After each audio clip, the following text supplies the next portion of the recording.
Hey guys, my name is Alex Barham. If you're a follower of this channel, you know that we spend a lot of time talking about new boats that are currently on the market at retailers. One of the things we allude to occasionally, but we do not discuss, have never discussed, is buying used boats. Reality of the situation is at some point this should be discussed. There are nuances to it, to getting a good deal. And personally, I'm just really sick of seeing very enthusiastic new paddlers get the wrong gear, have the sport ruined for them, because this is one of those sports where the wrong gear is going to ruin it for you. So if you come in with a budget, you want to quickly grab and go, this is not a simple commodity that, one boat will do the job and you can get out and do it. You do want good gear. We want to make sure that you're getting the right stuff for a decent price. We're going to break this into two parts. So today we're going to talk about beginners, finding good sets of gear, what a good price is, how to find it in the 2023 season. We're going to do another one on what are some of the best deals for intermediate and advanced boaters, and just some sort of aggressive buying tips in terms of how I have built my boat collection. I'm pretty well known for having, somewhere between 20 and 30 boats at any given point in time. A lot of them are cool, old school, and frankly, Hannah's told me I can't have any more.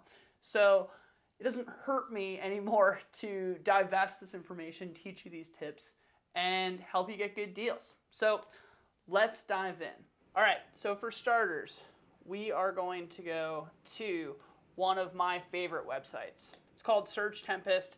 Very simple. I'm just going to slap in the term whitewater and search. What it's going to do is it's going to rip through all of Craigslist and dump it into regions. You can also log into Facebook, link it that way, and go through Facebook Marketplace. So, for starters, let's just take a look around. You are always going to find, it seems to never miss, an old Wavesport YZ, something like that. One of these letter boats, leave it alone, you don't want it. We'll get around to why later, but you can always find them, they're always a steal, they're always a bad idea. The other kind of boat that you will find a lot is an RPM. This is a totally classic example of a boat that you could expect to find that for a long time, a lot of people said was a fantastic beginner boat. They're usually pretty cheap, and there's a lot that you can learn from them, especially in flat water. If you are on the fence, you don't know if whitewater is going to be for you, you want a boat that you can learn to roll in, learn to run some basic rivers in, the RPM is great. Now, this is an even better example because it's an RPM Max and an RPM. The Max is the bigger one. $275 each, good price for an RPM. A couple of years ago, you get these for $100 each. If you get it out for $200, you did good. Really, the beauty of an RPM is that if you don't like whitewater, they're still good flatwater boats. Okay, moving next door. Another perfect example of something to watch out for. I know I've kind of ragged on Wavesport a bit. They're actually one of my favorite companies, but this is another great example of one to leave. Not because it's Wavesport, because it's a period of playboat that you can find very commonly that I would never put a beginner into. If you look at this, this is a transformer, it's either a T2 or a T3, but you can see the extremely boxy appearance of this boat. That is going to make it super hard to roll. It's going to make it be squirrely on eddy lines. So anything that looks vaguely like this, a LiquidLogic Vision, Cross River, Ronin, Space Cadet, leave those alone. This general style is a solid miss. Even though the price is right, you're going to pay for it later. All right, two more great examples for beginners to look at. So the first is the Pyranha Everest. There are going to be many of these older Piranhas out and about. Some of them are really good beginner boats. The Everest was an extremely good boat when it came out, but we have moved far, far, far away from it in the last 20 years. One thing you'll notice about this boat compared to other modern boats is the amount of rocker, the curvature to the front, very minimal. Very flat bottom, relatively limited rocker in the stern. This boat's going to be fine for just paddling class 2 and getting you down the river, giving you a sense of whether you like whitewater with a bit of a warm blanket around you. But you will outgrow this boat. You'll eventually wish for something else. So if you can get in and out of it for a couple $100, then, you know, it's more or less rinse and repeat. You can't get too hurt. The $600 price range, I wouldn't touch this one. Let's go back to his neighbor. This is a Dagger Mamba, one of the most classic and iconic beginner boats. Very, very forgiving, friendly, easy to roll, good river runner, tops out in creeking, but for our first boat, it would be very hard to argue with. There are two things you really want to know about the Mamba. One is that there were two iterations of it. So there is a newer one and an older one. This being the newer one, you can distinguish by the number of grab handles on the boat. The other way that you know is the outfitting. If you look in here and you see the modern contour outfitting, that's a better shot of it right there. This is what you're going for.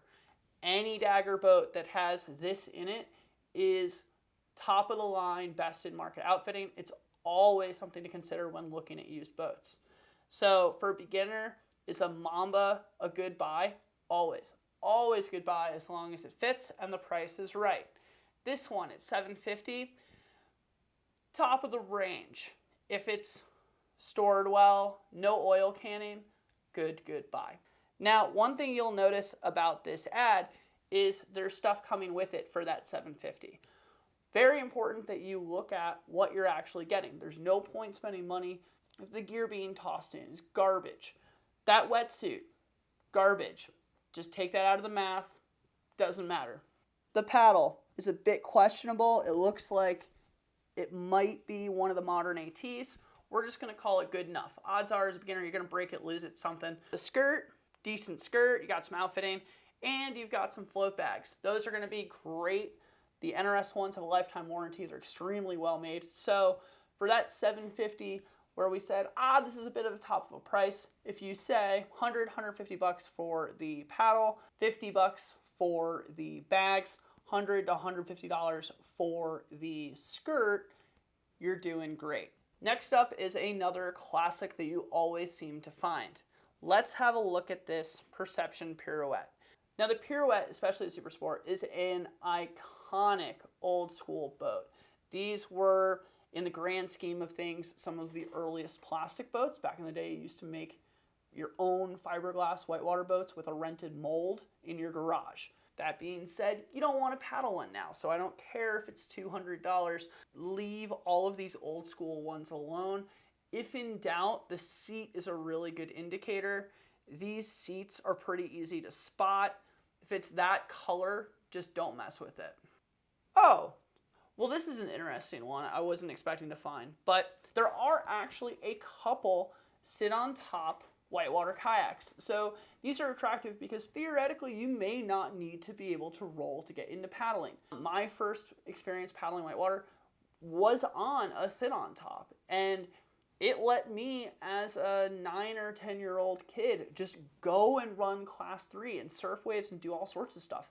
It was amazing. This could be a really interesting idea. So yes, there is the Piranha Fusion sit on top. There is the Dagger Torrent. Those are the ones that I would recommend. There is one also by Pyranha. I would stay away from that as a beginner. Oh, and there's the Fluid Do It Now, which is also a really good look. One of the important things to pay attention to, though, is the length. With the exception of the Do It Now, they're typically 10 feet, which is a bit long for a whitewater boat. So you're not going to have a lot of mobility. You're basically just going to be a barge getting downstream, but you're going to be able to, literally get your feet wet. So super cool concept and something to consider, especially if you want to be able to bring someone down the river. I kind of wish I just had one of these things sitting around. The $400 dry suit. Yeah, you can always go for these things and take a gamble. If you are going to take a gamble, very important that you buy a suit from a reputable manufacturer. NRS, Kokatat, IR, these people all repair their stuff for a price.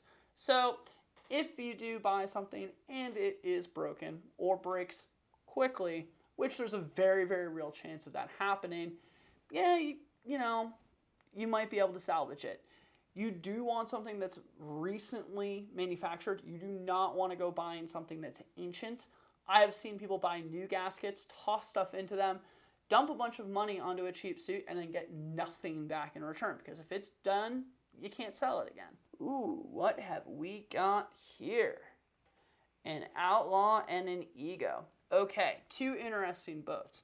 This is a really great example of where a great boat might not be a great beginner boat. The Ego, one of the most fun full slice boats ever made. However, there are some lessons to be learned with this. So at $200 for a Super Ego, oh, I take that back. In 12 hours, it's already sold. So yeah, $200 for a Super Ego all day, especially if there happens to be any usable gear coming along with it.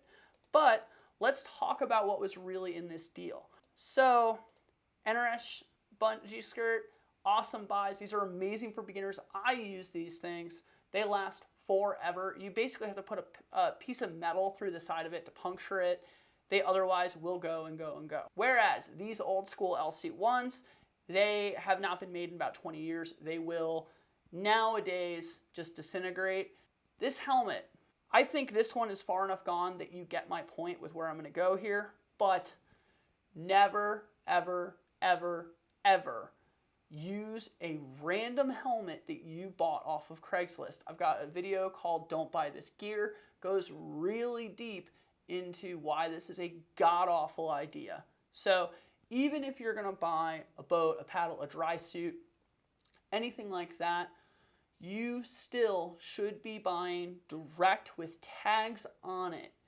A rope, a PFD, a helmet. Those are your most important pieces of safety gear, and they absolutely have to not only work, but be in working condition. And the only way to know how much exposure they've had is to have owned them out of the box. Yeah, same thing. At least the previous one was Kevlar, so there's like half a chance. This thing is plastic. This might honestly explode off of your head. Another one of the iconic boats that you will always seem to find are the Inazone. The Inazone was one of the early iconic full slice cartwheeling, surfing, just cool boats of their time. That being said, you know, rose-tinted glasses, time gone by, people forget how unbelievably, excruciatingly uncomfortable they were. So if you are willing to suffer and get a deal on one, go for it. But, you know, plastics are not meant to last for long periods of time, and they will, as they age like this, get very brittle. I spent more than I really should have once on a used collectible third shift Dagger boat from the 90s, and I blew the nose off of it my first day out. The first time I hit a rock, I broke it. Money wasted. It's a wall hanger now. So that does have to factor into your calculus here. For a playboat, for a river runner, it's fine. When you buy a creeker, you really got to think about it. And that's really, especially too, if you're going to swim out of a boat. There's almost nothing as abusive as swimming out of a boat and having it bash down the river. Just because it's going to be full of water, it's going to get dragged, it's going to get smashed. Ugh, yeah, just look at those foot pods. See those little bumps? Right there. That is not going to be comfy. If you want a full slice, the newer ones, I swear, are just way more pleasant. The other thing they're going to see a lot of that I'm going to steer you away from are Riot boats. Sorry, but there's a couple of good reasons for it. There were a couple different vintages of manufacturer. It's very hard to know who, when, where these boats were made. Some of them were very prone to breaking in real time. That's only gotten worse over time as the plastic has aged. The other thing is that if you look at these boats, they have a ton of bolts and features underneath the waterline. All of these are prone to leaking. New from the factory, you add time and wear and brittling of the plastic, and these just, as they've aged, have tended to become less and less reliable. There's just no other way to look at it. This is an interesting one. So here's a Wavesport you would want to buy. So if you are someone who thinks that creeking is going to be for you, you're going to be looking for something that kind of looks like a creeker, right? Looks more like a traditional boat. This is a Recon. This is a super solid buy. So this is a hardcore displacement hull, one of the last high performance displacement hulls ever made. You get top of the line outfitting in these boats. These boats have outfitting in it that is worth half the asking price of the actual whole boat. So even if you bought this boat, cracked it, you could rip the outfitting out and at least get some of your costs back. The one thing with the Recons that I absolutely hate, that makes me very nervous about putting people in them in general, is the grab loops. So if you look at these things, these grab loops right here, that is a plastic connection. So if you go and grab and pull and try to remove this from a pin, you have to use these metal ones. The plastic ones with the webbing up front are garbage. So just something to consider, but otherwise, Recons, excellent buy. 93 gallons is a modern size large. And speaking of which, that's something to think about. So one of the things I mentioned before was rocker when we look at these older style boats. I think this is the same one as before, but the other thing is size. So a lot of these older style Piranhas that you always seem to be able to find because they were extremely popular at the time, they're going to max out at around 80, 85 gallons, which is pretty small. It's about a medium by today's standard, and they're going to be mid-8 foot range, which is going to be shorter than most things today. So again, you are definitely trading performance for that price tag. So here we have an absolute gold mine. This is a Jackson Antix 1. So Jackson Kayak made this boat to be a river runner, super easy, super reliable. And if you just wanted something that you are going to be able to learn to roll in, learn to play in, learn to river run in, and basically have for as long as possible, this is a great example of one, okay? The cheapest gear is always the gear that you use the most and kill slowly, right? So this is a good example of one of those. Not the highest performance boat, now outdated by a new model, but what that gives you is when that new model comes out, it makes the previous one cheaper. So $750 is actually the high end for one of these boats. Usually you can find one for about $5. This one is a somewhat rarer color scheme. The outfitting looks to be in good shape. One of the things that you have to watch out for with these is the hull still flat and true? They do indent at times, which again is called oil canning. I'm still looking for a good example of an oil can, but this one looks to be in good shape. You can tell from the wear on the bottom, the use is pretty minimal. Most of these scratches are just from putting in and taking out because they're centered. You don't actually see a lot of scratches on either end from a swim, being dragged around, anything like that. This is pretty minimal, very superficial scratching. So you can tell that when the person says, I only paddled it a few times, they're not lying to you. That's true. All right, let's switch this up real quick. So many people don't spell whitewater right. So one of the best ways to find more stuff is to break it out by word as such. Let's try Whitewater Kayak. And you'd be amazed by what shows up one way and not the other. Okay, so here's another great example. This boat, even though you can't really tell what it is a Pyranha Delirious. It is one of the most iconic full slice boats ever made, extremely popular. There is one huge problem with it, that is it very commonly oil cans. So if you look at this photo right here, you can see that where this was designed to be a smooth, continuous banana curve, there is an indent on the seat. Usually this comes from storage. So one of the best things that you can do when you are looking at these boats is hope to see how they're stored. That Fusion was a really great example. You could actually see the J-bars in the guy's garage that it was bolted to. So you know it's stored in the shade properly with no indents in the hull that are going to affect performance. This boat would be a terrible buy for a beginner. A, it's going to squirrel them all over the place when they are actually on the water. It is oil can, so it's not going to perform the way it was designed in the first place. And then at $450, they're asking a lot for a boat, and their logic is they're giving you a paddle, but that paddle is garbage. So this would be a great skip.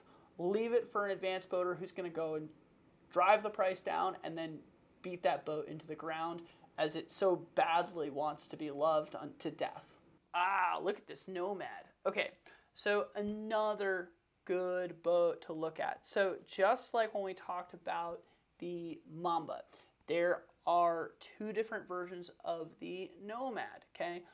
Both extremely good beginner boats. The easiest way to know if it's the new or the old Nomad is in the name. If it's a Nomad and then a number, 8.1, 8.6, that is the old version. If it is a Nomad and then a size, small, medium, large, that is the new version. Is there a big difference from one to the other? Actually, yeah, I would much rather be in a new Nomad, but it could get you down the river okay, especially, again, if you're going creeking and you're just going to break this boat anyway. If the price is right, fine. But there is one very big difference that you should look out for, and this boat is a great example of that. We talked before about the outfitting. This boat, again, oh, there's your size, 8.1 right there. This boat, again, has the modern contour outfitting. Actually, with those seat pans, I happen to know this boat would have been made in 2013. Yeah, that's a maybe. Price at $675, iffy, doesn't come with anything. You would want to haggle this guy down to like $4. Okay, here is one of those letter boats we were talking about to avoid, the Y. We talked before about boats that are super boxy and awkward. This is a great example of one of those. Doesn't paddle well, doesn't roll well, doesn't do anything well, always seems to be one kicking around. Now its neighbor here, the Fuse, is another interesting boat. Again, it's the modern Wavesport, it has great outfitting in it. It is part of a genre called the river running playboat. These are usually identified by being a playboat in appearance, in hull. You can see it has a beautiful planing hull on the bottom, but they usually would put sort of a swooped in bow to pretend that it could cartwheel, and then a full volume stern, extra stern, to tell you that it could river run. They were both only moderately true. This boat isn't going to surf well, it isn't going to river run well, it isn't really going to be very comfortable. It doesn't do anything great, but it can do a bit of everything. It's somewhere between a Swiss Army knife and a Toyota Corolla. Not really what you want. You notice no one makes a river running playboat anymore, and there's a really good reason. If you're going to buy a playboat, buy a playboat. I would skip the Wavesport Fuse, the Jackson Fun, the Dagger Prescription, anything that is a river running playboat, I would skip. Now, one of the great ways that you can find out what a boat was made for is by going to a site called Playak.com. So they have had a resource forever now that is super valuable, and that is called their buyer's guide. So if we go into boats, we can search by manufacturer. So if we scroll all the way down, we should be able to find Wavesport, and relatively quickly under that, find the Fuse, okay? Now, there you go. You get a better example of what the side profile is. And if you scroll down, you can read into this and get an idea of the fact that they're selling you a river running playboat. You also get a lot of other interesting details. So for example, it was made in 2008. It was a Robert Pearson design. Pearson was with Wavesport for a long time. He is now the lead designer at Piranha. Now, I will tell you the ratings down here are often nonsense. Very typically, they are from a team boater. There is no way a Fuse deserves 5 stars. So the other thing that you'll find is that they're also time capsules. So this thing may have gotten high marks way back when this was reviewed, and meanwhile, it hasn't really aged well. So this review was from December 6, 2008. A lot of much better boats have come out since 2008. But that being said, thank you, Playak. This is an amazing tool. Oh my, is that a $200 2010 Jackson All-Star? Why, yes, it is. Now, this would be an example of a risky buy. The 2010 All-Star, amazing boat. I own 2 of them. I love them. They were iconic. The design has actually kind of gotten some legs and lived on in carbon knockoff boats. But in any case, it is now a 13-year-old boat.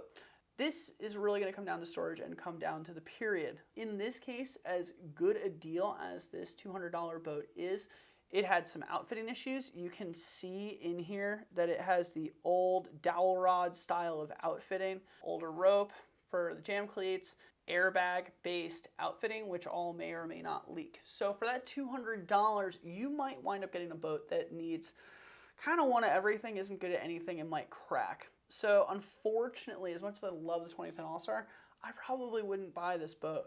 That's really going to be the theme for a lot of these purchases, is that unless you buy a Wavesport or a Dagger with the whiteout or contour modern contemporary outfitting, you don't know what you're getting. Hey, Trubs. Now, there are some backdoor workarounds for that. There's the ability with Piranha to go and just call them. They're great. They will sell you off-the-shelf outfitting parts and are very accommodating. They're wonderful. You will pay full price for them, but you can get them. Other manufacturers, not so much. LiquidLogic is another one that's very helpful and good, but for some other things, you may be cobbing something together with aftermarket, borrowing who knows what to make your boat work. So it is, again, one of the massive downfalls of buying used. Wow. Okay. Talk about something that should not be for sale. Yikes. Just yikes. Ooh, what have we here? Okay, so this is an example of a really interesting buy. This is the Nomad. So we talked a little bit about the old Nomad. This is the new one. So when we look at the logo here, we can see that Nomad, large. New outfitting. And from the color, this is a limited run color, so we also actually can kind of date this. We know that this boat is recent. Going off the hull, there's almost no scratching. We know that it has barely been used. Description also matches that. So I would imagine, oh, yep, and there you go, 2021. The reason I like this for beginners is you'll notice looking at this hull, there are not a lot of hard chines. So although by today's metrics, that's not very high performance for really grabbing, going, all of that stuff, what this does mean is that you could realistically expect to get 3 or 4 seasons of hard creaking out of this boat at $750. That is a smoking deal. You will also learn a little bit more about how to steer and work your boat. You're gonna have to use your hips and your knees, not just your knees. This would be an example of an absolute grab and run. All right, so we talked before about some boxy boats when we talked about that yellow Wavesport transformer. Here is just a great example of one of the things I would want you to watch out for. So super, super boxy boat. These are notoriously hard to roll and squirrely on eddy lines. So even though this is $250, it is purple, which is a cool, rare color in whitewater. Don't buy this one. Wow, what in the world is this? 2 different Machnos. Custom color too. This would be an example of a run, don't wait, go buy this. Large Machno, one of my all-time favorite creakers. Great paddle. Just the paddle and the skirt here are the better part of the $695 that this person is asking for this boat. Quite frankly, there are a number of shops that probably will be trying to race you there to buy it, power wash it, and then charge you twice as much. So yeah, listed an hour ago.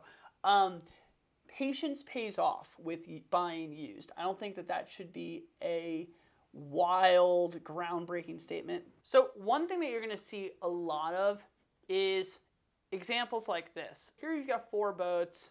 The only one of real value is this Super Ego. You can see that there are special swooshes and swirls. This is called a third shift boat. It was made in the middle of the night by the guy who was bored at 2 a.m. They are rare. They're collectible in some cases. This would not be a very collectible one, but it's still a cool, good-looking boat. Now, when you scroll down, you're going to find this ridiculous argument that some of these boats are about 10 years old. No, they're nearly 20 years old. Should they have been made today, they would sell for $1,500 each. Therefore, we are asking $700 a boat. Unfortunately, this person has no idea what they're talking about. They may or may not be a canoe or kayak instructor with 25 plus years of experience, but they probably haven't been in a boat in a really long time based on what they're selling. This is just ridiculous. Do not get suckered for this. The boat is worth what it's worth. The Ego was made from like 2001 to 2003 or 4. So you are buying a 20-year-old boat. It could be in great shape and last forever. It could explode. Again, there's no way of knowing. This boat is worth what you are willing to pay for it. And if it, two parties can't come together on a number, that's it. This next one is a great example of a buy though. So the Wavesport Diesel was a beginner-aimed river running boat. Made in the early 2000s as well. These things are fantastic. Despite their age, the plastic was very good. The design is super beginner friendly, not hard to roll, and the outfitting was wildly ahead of its time. There was a period in time where Wavesport outfitting was just 10 years ahead of the curve. And quite frankly, that means that some of their boats have a much better value in the used market. So when you're looking at the Diesel, this can be one of your best cheap pickups for a river running boat. One thing about them is they did a very heavy small run, so you can find these, which are really geared towards smaller paddlers. Very important note about the Wavesport Diesel. Those are most of the best tips that you can get for buying used gear. Be realistic, focus on how the boat was stored, what its actual condition is. Inspect the outfitting, try to make sure it's all there. If it's not, you're gonna have to replace parts. So that is going to come out of the price when you negotiate. Always negotiate. And really, there are only so many models I would buy. From LiquidLogic, it would probably be the Jefe run, the Stompers, and the remixes. The remixes are absolutely famous beginner boats. They're almost always a good buy. One thing to pay attention to is the outfitting that you get. You either get a very basic outfitting or something that sort of has like a saddle seat on it called the Badass system. So that system is really the one you want to get versus the other one. A, it's better. B, it tells you something about the vintage of the boat. Wavesport, we've covered the boat that I like best for beginners, the Diesel. If you're going to get into playboating, anything that says Wavesport and Project on it is a solid buy. This Project X is an incredible boat, one of my favorite playboats of all time, but even the basic projects were amazing green wave surfers. From Dagger, most of their creek boats are super solid buys as a beginner. If you can basically get your hands on one, go for it. Like I said, pay attention to that outfitting. The iconic one that a lot of people are screaming about right now would be the RPM or the Axioms. I love an Axiom. If you see an Axiom, I'm always going to tell you to buy it if the price is good. The problem is that the outfitting in it was not a creeker spec, it was a playboat spec. So you'd be very careful about oil canning in them. That is usually the death of the Axiom, and most used Axioms you will see are oil canned. Piranha. Man, if you can get a Machno, that is a great deal. The other one that a lot of people are looking out for is the original 9R. Very hot boat. Maybe not the best beginner, but they do make plenty of great creekers which will get you out there and get you started. Like I said, they're one of the brands where you don't have to worry quite as much about outfitting because most of it is backwards compatible, and their staff are amazing about calling up the factory and saying, I need one of these and two of those, and hooking you up. As far as Jackson boats, they are a very, very strong playboating company. So pretty much any playboat you get from them is going to be a good buy as long as you baby it and take care of it.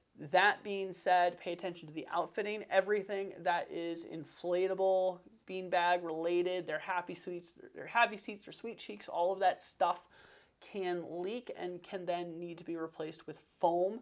So that is something to consider. I will make a list of all of those and put those in the description so you can reference in the future. Use the Playak buyer's guide. That thing is super useful in the way that I described, and really be conscious of the limitations of plastic, buying something really old, the likelihood of it breaking, all of those things. If you can see sun fading in a photo, that is basically a hard stop. One of the things you'll notice is I spanned a massive territory in making this video. I use a Facebook group called Kayak Shaping Made Easy, and that really does that. It's a bunch of boaters. You pay their gas, maybe a little more, to, you know, if they're going from point A, just stop and grab your boat along the way. It's really chill, and is one of the beautiful things of this community. So that's it for a beginner's crash course on used boats, what to look for. I hope it was helpful, and yeah, next week I will drop one for advanced buying.